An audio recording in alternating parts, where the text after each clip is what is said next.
जय हिंद दोस्तों, कैसे हैं आप सभी। आशा है कि आप सब काफ़ी अच्छे होंगे, स्वस्थ होंगे और अच्छे से अपने बोर्ड की तैयारी कर रहे होंगे। दोस्तों, आज की वीडियो में हम लोग क्लास 10 सोशल साइंस का वीवीआई ऑब्जेक्टिव क्वेश्चन करने वाले हैं। आप सभी को पता होना चाहिए कि आप सबका एग्जाम में जो भी क्वेश्चन आता है उसमें से ज़्यादातर क्वेश्चन कह सकते हैं कि 60 से 70% क्वेश्चन आपके एग्जाम में प्रीवियस ईयर का होता है, मतलब पिछले साल का रिपीट हुआ क्वेश्चन होता है।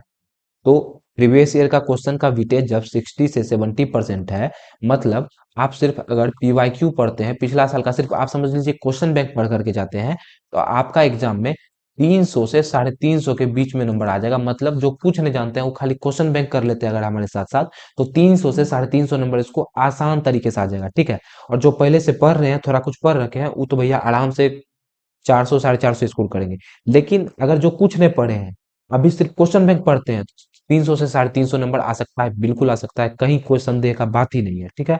जैसे आपका 2024 में एग्जाम होने वाला है, तो आप जो है 2022 का ऑब्जेक्टिव सब्जेक्टिव दोनों क्वेश्चन, 22 का प्रथम पाली द्वितीय पाली, जैसे आज जो कराएंगे वो प्रथम पाली होगा। ठीक है। तो आप प्रथम पाली द्वितीय पाली, फिर 18 का प्रथम पाली द्वितीय पाली, 20 का प्रथम पाली द्वितीय पाली, तो इस सब का क्वेश्चन आप लोग तैयार करके रखिए, याद करके रखिए। ज्यादातर चांस है कि सब में से ज्यादातर क्वेश्चन आपका बोर्ड एग्जाम में फंसेगा। ठीक है। तो इसीलिए हम बोल रहे हैं कि प्रीवियस ईयर काफी ज्यादा इंपॉर्टेंट है, और उसी के लिए हम 2022 का आज जो है सामाजिक विज्ञान का ऑब्जेक्टिव क्वेश्चन लेकर के आया है प्रीवियस ईयर का। तो आप लोग क्या कीजिएगा कि आप लोग एक तरह से इसको जो है ना एग्जाम की तरह से लीजिएगा। ठीक है। आप देखिएगा, जांचिएगा कि अगर आप जो है 2022 में एग्जाम देने जाते, 2022 का एग्जाम मान लीजिए आपका 2022 में एग्जाम देते, तो आप कितना स्कोर कर पाते, कैसा तैयारी अभी तक में आपका हुआ है, आज के वीडियो में आपको पता लग जाएगा। तो चलिए समय को बर्बाद नहीं करते हैं, चलते हैं सीधा अपने क्वेश्चंस पर। ये सब तो ऐसे है कि पढ़ लीजिएगा थोड़ा मोड़ा। ठीक है। अब तक पीडीएफ पहुंच ही जाएगा टेलीग्राम चैनल के माध्यम से, तो आराम से पढ़ लेंगे। चलिए, तो क्वेश्चन से हम लोग शुरू करते हैं। ठीक है, इसको थोड़ा बड़ा कर लेते हैं। चलिए, तो पहला क्वेश्चन है, अमृत बाजार पत्रिका के संपादक कौन थे। अमृत बाजार पत्रिका को किसने संपादित किया था। आप कॉपी में अपना आंसर लिखते हुए चलेंगे। ठीक है। एक तरफ लिख देंगे क्वेश्चन नंबर एक, और डैश देके जो आंसर आप सोच पा रहे हैं उसको फटाक से लिख देंगे। ए बी सी डी में क्या होगा, मोतीलाल घोष होगा, भारतेंदु हरिश्चंद्र होगा, राजा राम मोहन राय या सच्चिदानंद सिन्हा, चारों में से कौन ऑप्शन होगा, आप फटाफट कॉपी पे लिख देंगे। ठीक है।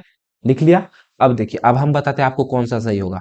अमृत बाजार पत्रिका का संपादक जो है मोतीलाल घोष। कौन है, मोतीलाल घोष है। तो अगर आपने ऑप्शन ए लिखा है तो उसके बगल में सही टिक कर लेंगे। अगर आपने बी सी डी लिख दिया है तो उसको काट देंगे, और बगल में लिख देंगे कि इसका ए सही जवाब हो जाएगा। ठीक है। दोनों में से या तो आप सही किए होंगे या तो गलत किए होंगे। गलत किए होंगे तो क्रॉस देके जो सही आंसर है, जो सही ऑप्शन है वो लिख लेंगे, और जो सही किए हैं वो तो भैया शाबाशी दे देंगे, अपने आप को सही टिक कर लेंगे। इस तरह से आप जो है टोटल 80 का 80 क्वेश्चन करेंगे, और आप जांच लीजिएगा कितना आप सही कर रहे हैं। ठीक है जी। चलिए, अगला है कि मराठा समाचार पत्र किस भाषा से संबंधित है। मराठा समाचार पत्र जो है वो किस भाषा में लिखा गया था, अंग्रेजी में, हिंदी में, बंगला में या फिर मराठी में। फटाफट लिख लीजिएगा कॉपी में, हम आंसर बता रहे हैं, जहां पे रुकना हो वीडियो को पॉज कर दीजिएगा थोड़ा सा।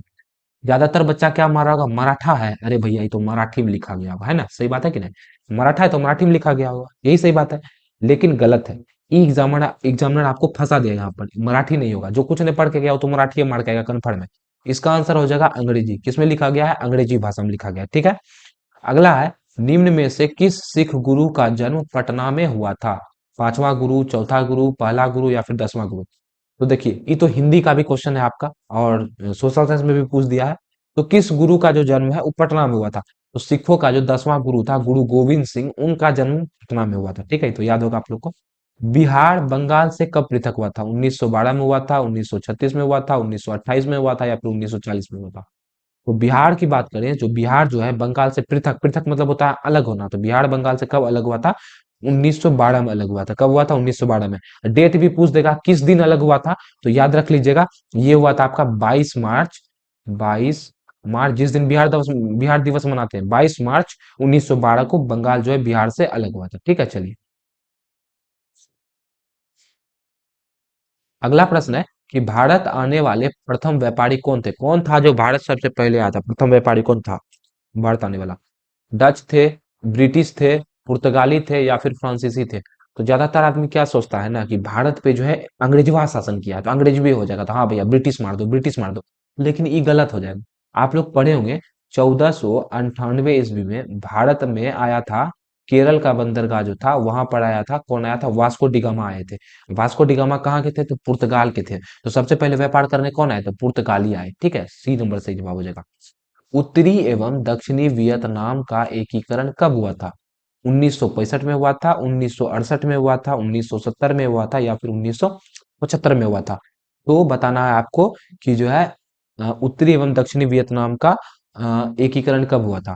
तो देखिए, जो माना जाता है, जो आपका गूगल बताएगा वो बताएगा आपका कि 2 जनवरी 1976 में हुआ था। कब हुआ था? 2 जनवरी 1976 में। लेकिन आप देखिए, क्या 76 कहीं दिख रहा है? यहाँ 65 है, यहाँ 68 है, यहाँ 70 है, यहाँ 75 है, 76 नहीं दिख रहा है। इससे लगभग में, इससे सबसे नजदीक कौन दिख रहा है? 75। तो 75 में मार देंगे। ठीक है, 75 ऑप्शन नंबर इसका डी सही जवाब हो जाएगा।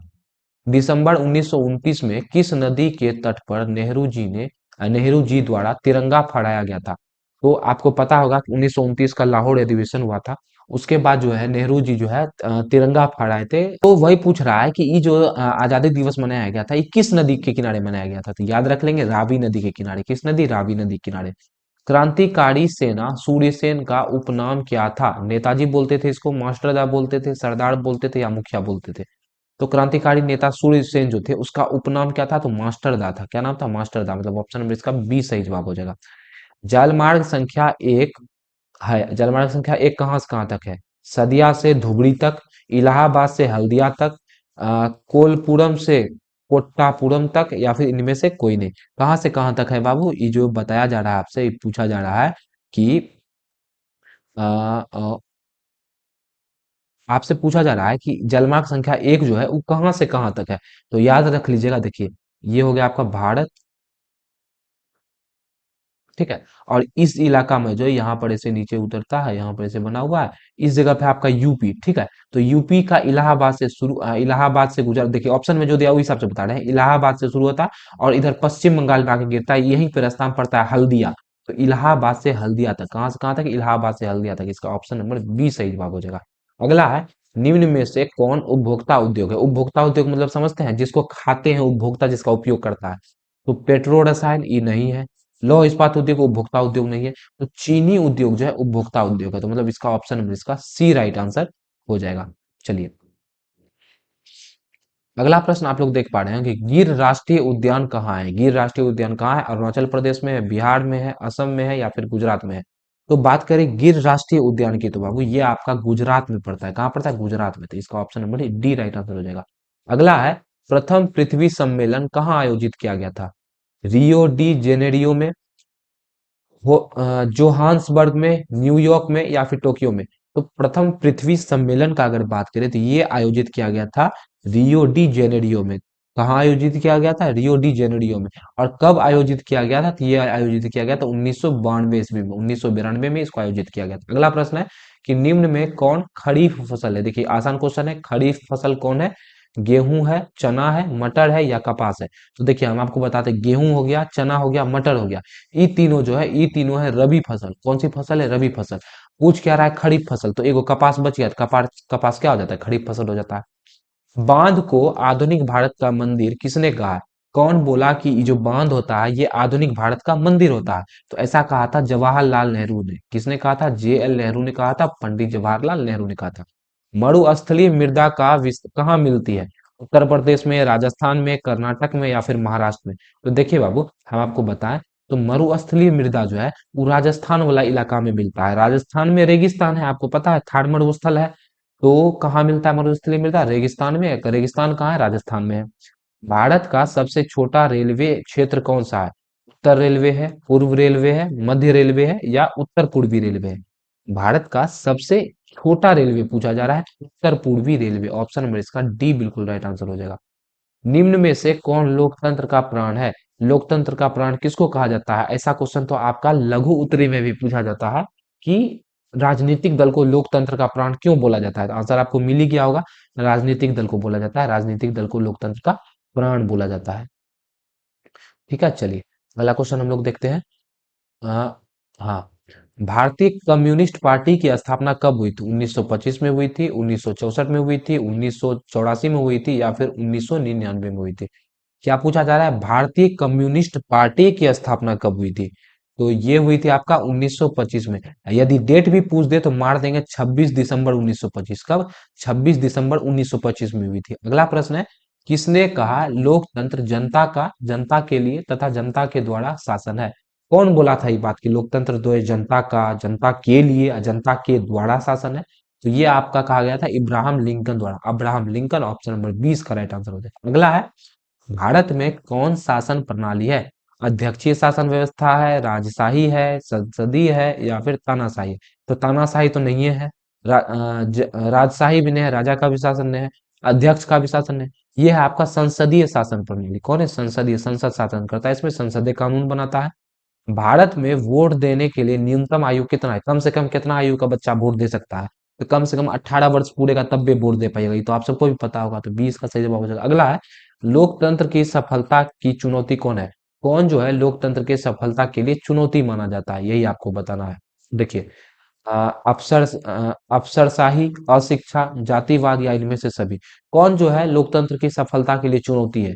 तो देखिए, जातिवाद भी है, अशिक्षा भी है, और अफसरशाही मतलब अफसर यदि शासन करने लगेगा वो भी है। तो इनमें से सही ऑप्शन में इसका डी राइट आंसर हो जाएगा। इस तरह से हम लोग क्वेश्चन को सॉल्व करते हुए चलेंगे। अभी तक में 22 क्वेश्चन आप लोग सॉल्व कर चुके हैं। चलिए, अगला प्रश्न है कि भारत में राष्ट्रीय आपातकाल की घोषणा कब हुई थी? कब भारत में आपातकाल लगा था? 1980 में लगा था, 1975 में लगा था, 1985 में लगा था, या फिर 1990 में लगा था? तो भारत में राष्ट्रीय आपातकाल 1975 में आया था। कब? 1975। ऑप्शन नंबर इसका ए राइट आंसर हो जाएगा। अगला है, सुनामी प्रभावित क्षेत्र में मकानों का निर्माण कहाँ करना चाहिए? अब देखिए, जो समुद्र के किनारे सुनामी आता है बार बार, वहां पे कहाँ घर बनाना चाहिए? सागर तट के निकट, मतलब समुद्र के किनारे में बना लेना चाहिए, सागर तट से दूर, समुद्र से दूर बनाना चाहिए, मैंग्रोव वन में बनाना चाहिए, कोई जंगल उंगल हो तो वहां पे बनाना चाहिए क्या? या फिर इनमें से कोई नहीं? तो समुद्र से जितना दूर बनाएंगे उतना बढ़िया है ना। तो समुद्र से दूर बनाएंगे, ऑप्शन नंबर इसका बी राइट आंसर हो जाएगा। समाजवादी अर्थव्यवस्था का गुण क्या है? निजी लाभ, मूल तंत्र मूल्य तंत्र, सामाजिक कल्याण, या साधनों का निजी स्वामित्व? तो देखिए, समाजवादी अर्थव्यवस्था मतलब जो भी चीज होगा समाज के दायरे में रखे होगा, सामाजिक कल्याण इसका मुख्य उद्देश्य है। विकसित देशों की आय में वृद्धि करने के लिए किस पद का प्रयोग होता है? आर्थिक विकास, आर्थिक विकास, आर्थिक वृद्धि, समावेशी विकास, इनमें से कोई नहीं। तो देखिए, विकसित देशों का आय में यदि वृद्धि करना है ना, तो उसके लिए समावेशी विकास लिया जाता है। ऑप्शन इसका सी राइट आंसर हो जाएगा। निम्न में से कौन प्लास्टिक मुद्रा है? अब बताइए, चेक, चेक प्लास्टिक मुद्रा है क्या? चेक कागज का, बैंक ड्राफ्ट, डेबिट कार्ड, और करेंसी नोट। नोट भी कागज, ड्राफ्ट भी कागज, और चेक भी कागज। प्लास्टिक कौन होगा? डेबिट कार्ड, जो आप एटीएम यूज करते हैं वो क्या है? डेबिट कार्ड, वो क्या है? वही तो है आपका प्लास्टिक मुद्रा। तो इसका ऑप्शन नंबर सी बिल्कुल राइट आंसर हो जाएगा। चलिए, अगला क्वेश्चन हम लोग देखते हैं। अगला प्रश्न है कि भारत में सकल घरेलू उत्पाद में किस क्षेत्र का योगदान सबसे ज्यादा है? कृषि क्षेत्र, औद्योगिक क्षेत्र, सेवा क्षेत्र, इनमें से कोई नहीं। तो देखिए, कृषि क्षेत्र का उत्पाद ज्यादातर कृषि क्षेत्र मार रहे होंगे, लेकिन कृषि क्षेत्र का उतना योगदान नहीं है जितना सेवा क्षेत्र का है। ठीक है, तो सेवा क्षेत्र सही जवाब हो जाएगा, ऑप्शन नंबर सी।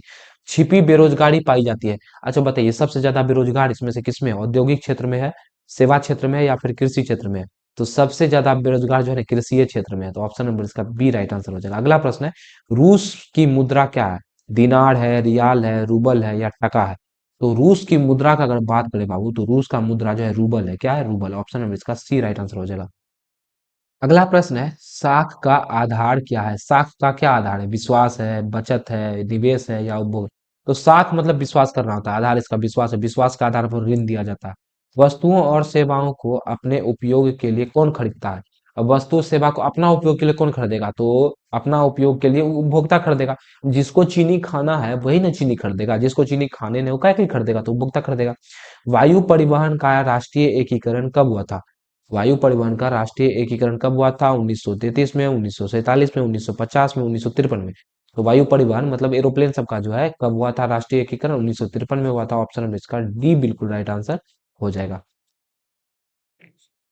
अगला प्रश्न है कि विश्व का प्राचीनतम परिवहन साधन कौन है? मतलब सबसे पहले सोचिए, शुरू में परिवहन क्या चीज के माध्यम से होता था? रेल मार्ग। अरे भैया, रेल तो अंग्रेज में आया है तब ना आया है, तो ये शुरू में कैसे हो सकता है? नहीं हो सकता। हवाई में, एरोप्लेन में उड़ के जाएगा नहीं। पहले जो है छोटा छोटा जहाज बना करके, आदि मानव सब भी देखिएगा, जहाज बनाने आदि मानव सबको भी आता है। तो जल परिवहन के द्वारा जो है व्यापार होता था, परिवहन होता था। ठीक है।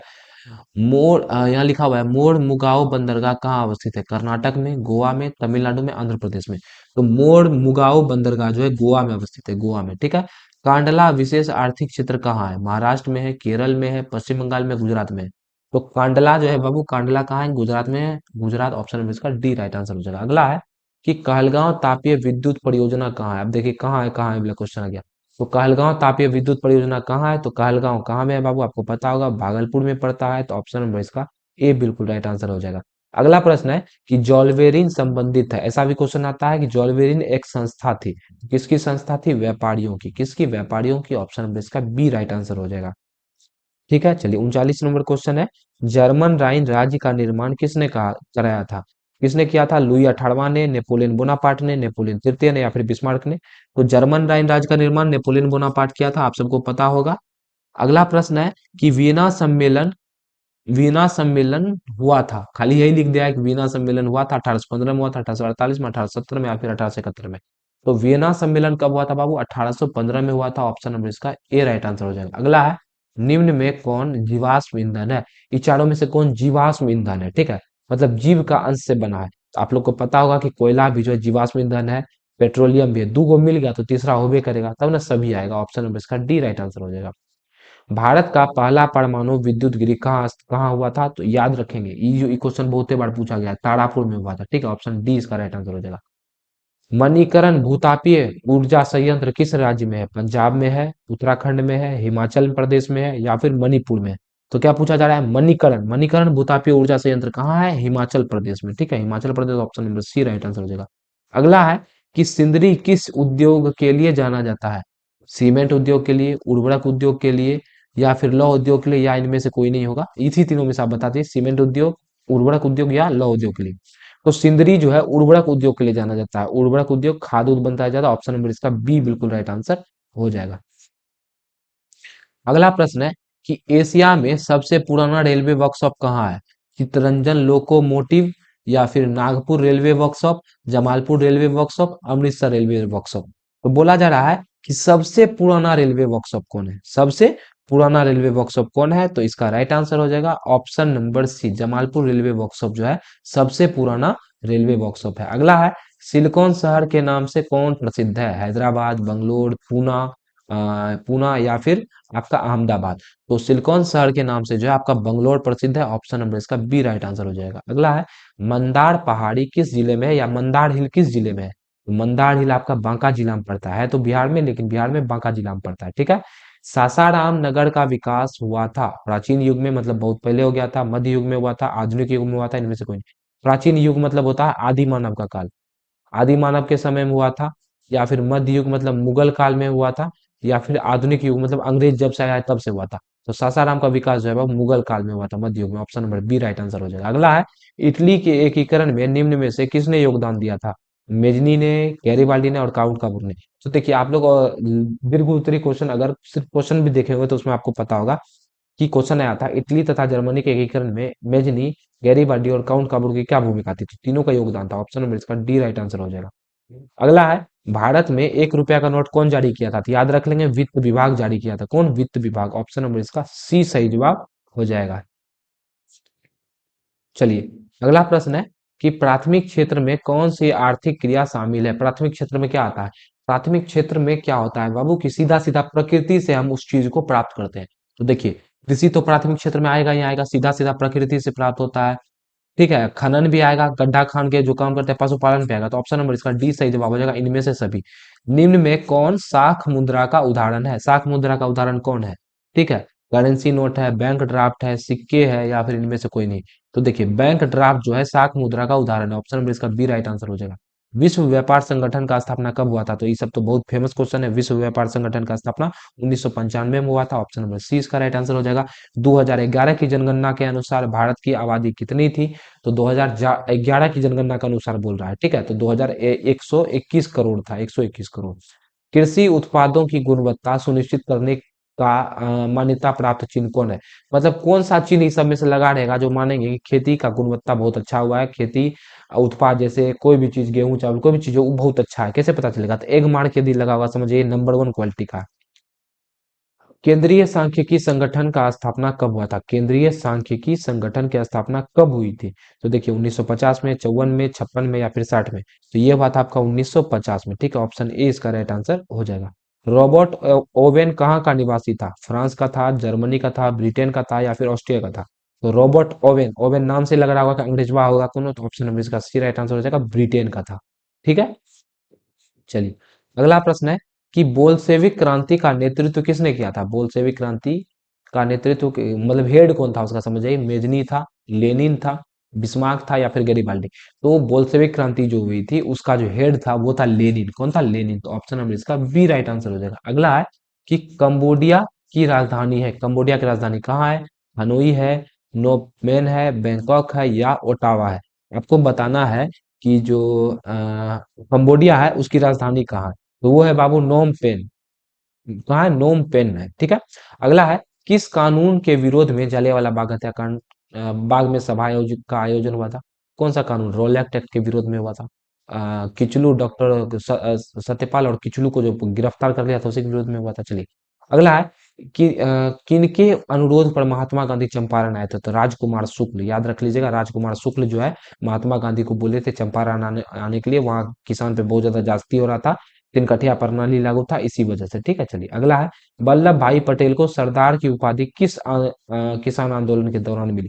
तो सरदार वल्लभ भाई पटेल को सरदार की उपाधि बारदोली सत्याग्रह के दौरान मिली थी। ठीक है, ऑप्शन नंबर इसका ए बिल्कुल राइट आंसर हो जाएगा। चलिए अगला है कि फ्लाइंग शटल का आविष्कार किसने किया था? जेम्स वॉट ने किया था, हम्फ्री डेवी ने किया था, जॉन के ने किया था या फिर थॉमस बेल ने किया था? तो फ्लाइंग शटल का आविष्कार आप लोग याद रख लीजिएगा, जॉन के ने किया था। और यदि आपसे पूछ देगा कि सेफ्टी लैम्प का आविष्कार, तो हम्फ्री डेवी मारेंगे। ठीक है, या फ्लाइंग शटल पूछा तो जॉन के। भारत में पहली जूट मिल कहाँ स्थापित हुई थी? भारत में पहला जूट का फैक्ट्री जो है कलकत्ता में खुला था। सुखाड़ का कारण क्या? जल का अभाव, मिट्टी में नमी का अभाव, मिट्टी का क्षय या मिट्टी का लवणता? इस सब में से कोनो नहीं होगा। ठीक है, पानी कम हो जाएगा, सुखाड़ आ जाएगा। अगला है संचार का सबसे लोकप्रिय साधन कौन है? या आपको यहाँ सबसे लोकप्रिय मतलब सबसे फेमस कौन है? यदि मोबाइल दिया रहता है, यदि ऑप्शन में मोबाइल मिल गया तो मोबाइल मार देंगे। ठीक है, यदि टेलीफोन मिल गया तो टेलीफोन मार देंगे। तो अभी ऑप्शन नंबर इसका ए राइट आंसर हो जाएगा। अगला है बाढ़ का प्रमुख कारण क्या है? बाढ़ कैसे आता है? तो नदी तल में मलबों का निक्षेप, जल की अधिकता, वर्षा का अधिकता। अच्छा एक बात बताइए, यदि वर्षा ज्यादा पड़ जाए, पानी ज्यादा हो जाए, बाढ़ नहीं आएगा क्या? यदि जल ज्यादा हो जाए तो भी बाढ़ आएगा। और नदी का तल है उसमें यदि अवसाद जम जाए, मलबा जम जाए, कूड़ा कचरा जम जाए, तो नदी का पानी बाढ़ आ जाएगा, तो उससे भी बाढ़ आ जाएगा। ऑप्शन नंबर इसका डी बिल्कुल राइट आंसर हो जाएगा, इनमें से सभी के द्वारा बाढ़ आ सकता है। अगला प्रश्न है कि भूकंप संभावित क्षेत्रों में भवनों की आकृति कैसी होनी चाहिए? जो क्षेत्र में भूकंप आता है वहां पे भवन का आकृति कैसा होना चाहिए? अंडाकार मतलब इस आकृति का होना चाहिए, त्रिभुजाकार मतलब ऐसे होना चाहिए, चौकोर मतलब ऐसे ऐसे हो जाना चाहिए क्या, चार कोना वाला, या आयताकार? आयताकार होना चाहिए। तो मेरे हिसाब से आयताकार होना चाहिए, ऑप्शन नंबर इसका डी राइट आंसर हो जाएगा। अगला है कि में सबसे बड़ा लौह अयस्क उत्पादक राज्य कौन है? सबसे बड़ा लौह अयस्क उत्पादक राज्य आपका कर्नाटक है। कौन है? कर्नाटक। ठीक, ऑप्शन ए राइट आंसर हो जाएगा। सीमेंट उद्योग का कच्चा माल क्या है? सीमेंट उद्योग का कच्चा माल क्या है? सीमेंट किससे बनता है? चूना पत्थर से बनता है। ठीक है, अगला है भारत में कितने सार्वजनिक क्षेत्र में तेल परिष्करण केंद्र कार्य कर रहे हैं? कितना ऐसा क्षेत्र है जहां पे तेल परिष्करण कार्य कर रहा है, सार्वजनिक क्षेत्र? ठीक है, तो 15 गो है, 16 गो है, 18 गो है या 20 गो है? कितना गो है यही आपको बताना है। तो चलिए इसका राइट आंसर हो जाएगा ऑप्शन नंबर सी, 18 गो क्षेत्र ऐसा है जिसमें तेल परिष्करण केंद्र कार्य कर रहा है। ठीक है, अगला है हीराकुंड परियोजना किस नदी पर है? महानदी पर है, गोदावरी पर है, दामोदर पर है या सतलज पर है? इसका राइट आंसर हो जाएगा ऑप्शन नंबर ए, महानदी पर। हीराकुंड परियोजना किस नदी पर है? महानदी पर। अगला है दक्षिण अफ्रीका के प्रथम अश्वेत राष्ट्रपति कौन थे? अश्वेत मतलब समझते हैं? श्वेत मतलब होता है सफेद, मतलब उजला, जो ब्रिटेन का लोग को उजला सफेद लोग बोलते हैं। ठीक है, और लग गया मतलब श्वेत नहीं है, मतलब करिया लोग है। तो दक्षिण अफ्रीका का प्रथम अश्वेत राष्ट्रपति कौन था? तो नेल्सन मंडेला थे। कौन थे? Nelson Nelson Mandela. अगला है श्रीलंका कब आजाद हुआ था? तो अपना देश कब आजाद हुआ था? 1947 में। और अपना देश आजाद हुआ उसका श्रीलंका आजाद होगा 1948 में। ठीक है, ऑप्शन नंबर इसका बी राइट आंसर हो जाएगा। चलिए अगला प्रश्न है कि समता पार्टी का विलय किस राजनीतिक दल में हुआ था? राष्ट्रीय जनता दल में हुआ था, बहुजन समाज पार्टी में, जनता दल यूनाइटेड में या फिर भारतीय जनता पार्टी में? तो जनता दल यूनाइटेड में हुआ था। किसमें हुआ था? जनता दल यूनाइटेड में हुआ था। अगला है कि निम्न में से कौन नगर निगम के आय का स्रोत नहीं है? इस सब में से कौन नगर निगम का आय का स्रोत नहीं है? मकान कर, जल कर, शौचालय कर या फिर आयकर। तो याद कीजिए, जब हम आपको नगर निगम का स्रोत बता रहे थे तो बताए थे कि नगर में जितना प्रकार का कर होगा वो सब लेगा, लेकिन ये आयकर जो है ये नगर में नहीं आता है। देखिए, शौचालय कर नगर में आता है, जल कर मतलब कोई पानी पी रहा है उस पे टैक्स ले रहा है, मकान कर घर बनाया है नगर में तो उसका ये आयकर जो है मतलब वो नगर में जाके कितना कमा रहा है। जैसे कोई आदमी है, वो मान लीजिए 1 लाख रुपया महीना कमाता है, वो 1 लाख पे टैक्स नहीं बनेगा। ठीक है, तो ऑप्शन नंबर इसका बी राइट आंसर हो जाएगा कि ई जो है नगर निगम के इनकम का सोर्स नहीं है। अगला है कि निम्न में कौन पंचायत की व्यवस्थापिका सभा है। कौन पंचायत का व्यवस्थापिका सभा है? सभा, ग्राम रक्षा दल, ग्राम कचहरी या फिर इनमें से कोई नहीं।